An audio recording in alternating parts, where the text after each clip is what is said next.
से हाथ जोड़ करके माफ़ी मांगता हूँ कि मैं आपकी उम्मीदों पर खरा नहीं उतर पाया हूँगा।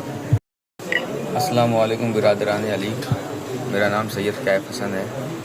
आप में से कुछ लोग मुझसे वाकिफ़ होंगे, कुछ लोग नावाकिफ़ भी होंगे। पिछले 6 दिनों से मैं हंगर स्ट्राइक पे बैठा हुआ हूँ, जो मेरा अपना ज़ाती फ़ैसला था।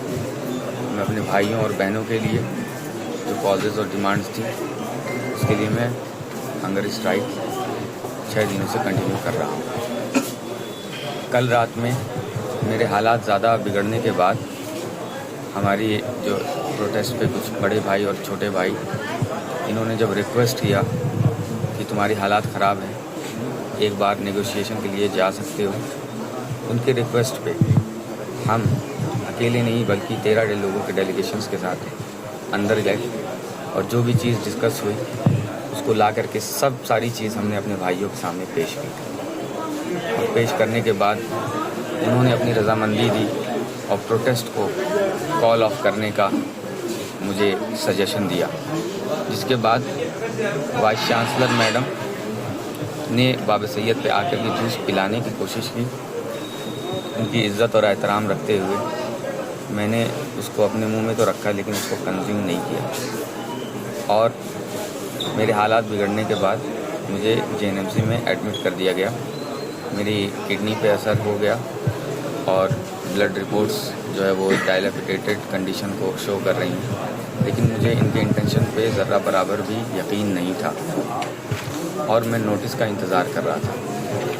नोटिस जो आती है वो बिल्कुल बेबुनियाद है और डिमांड्स और जो भी डिस्कशन हमारे अंदर हुए थे उसके ख़िलाफ़ है, इसकी मैं मज़म्मत करता हूँ और उसको आपके सामने रखता हूँ। नोटिस आने के बाद मेरे इस चमन के कुछ बड़े भाई, कुछ बड़ी बहनें, छोटे भाई और छोटी बहनें रंज में हैं और सेटिस्फाइड नहीं हैं। मैं उनसे हाथ जोड़ करके माफ़ी मांगता हूँ कि मैं आपकी उम्मीदों पर खरा नहीं उतर पाया हूँगा, जिसके लिए मैं बहुत ज़्यादा शर्मिंदा भी हूँ। लेकिन जो हमसे बातें कही गई, कहीं से कहीं वो इस नोटिस में मौजूद नहीं है, जिसको देखते हुए अब ये लड़ाई मेरी ज़ाती लड़ाई हो चुकी है और मैं इस हंगर स्ट्राइक को मैंने पिछले 6 दिनों से कंटिन्यू रखा है। मेरी हेल्थ भी डिटेरिएट हो रही है, रिपोर्ट्स आ रही हैं, वो शो कर रही हैं कि मेरी हेल्थ डिटेरिएट हो रही हैं और मुझे इन्होंने मेडिकल में ही ऑब्जर्वेशन में रख रखा है, इलाज चल रहा है। लेकिन मेरा ये ज़ाती फ़ैसला है कि मैं इस हंगर स्ट्राइक को कंटिन्यू रखूँगा और तब तक रखूँगा जब तक मेरे दिल में, मेरे बदन में, मेरे जिस्म में जान है। और मैं एक बार फिर आप सभी से शर्मिंदा होकर के माफ़ी मांगता हूँ अगर मैं आपकी उम्मीदों पर खरा नहीं उतर पाया। अब मैं किसी से ये गुजारिश नहीं करता हूँ कि आप मेरे साथ आकर के प्रोटेस्ट कीजिए, किसी से गुजारिश नहीं करता हूँ कि आप प्रोटेस्ट को कॉल ऑफ कर दिए। मैं अकेले अपनी ज़ाती लड़ाई समझते हुए मैं इस हंगर स्ट्राइक को अपने 7वें दिन में कंटिन्यू करके इसे आगे ले जाता हूँ।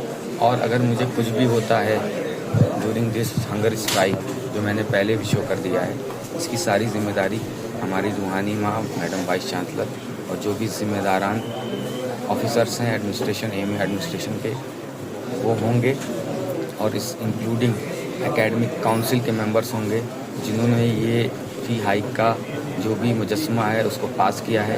एग्जीक्यूटिव काउंसिल के मेंबर होंगे जिन्होंने रिकॉर्ड तरीके से एक दिन में ये फ़ैसला पास किया है, जबकि हमारे भाइयों के डिटेंशन, हमारे भाइयों के सस्पेंशन और हमारे भाइयों के रस्टिकेशन 2.5 साल से पेंडिंग है, जिसके लिए उनको कोई सुध नहीं है। तो मैं आपसे यही अपील करता हूँ और मुझे कुछ भी होता है उसके ज़िम्मेदार बराबरी से AMU के प्रॉक्टर साहब भी होंगे।